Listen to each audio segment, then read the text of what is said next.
Il-5 edizzjoni tal-avveniment ewlieni tal-Festival Summer Days f'Taqali attira aktar minn 35,000 persuna, b'65% ikunu turisti. L-avveniment ta' ġimgħa attira turisti minn kull rokna tad-dinja, fosthom ir-Renju Unit, l-Italja, Franza, il-Ġermanja, il-Polonja, Spanja, it-Turkija, l-Irlanda u l-Istati Uniti fost oħrajn. L-edizzjoni ta' din is-sena li fiha kollaborazzjonijiet ma' Universal Music Group, BBC Radio 1, Dance Anthems u Creamfields bdiet b'wirja mill-kantant Malti Sean Farrugia. Il-qofol tal-festival kien il-kantant ta' Renju Unit Sam Smith li kanta numru ta' diski popolari bħal Stay With Me, I'm Not The Only One u Too Good at Goodbyes.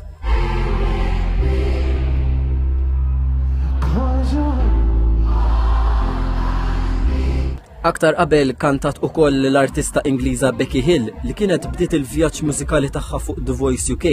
Hill daqqet numru ta' diski popolari bħal Crazy What Love Can Do u Back and Forth. Hija espremiet il-gratitudni tagħha speċjalment wara l-irkupru reċenti tagħha minn l-arenġite u ritorn tal-konċerti wara l-COVID-19. Hija qalqet is-set tagħha bid-diska That's What I Remember. L-avveniment Summer Days beda fil-11 ta' Awwissu u jintemm fit-18 ta' Awwissu.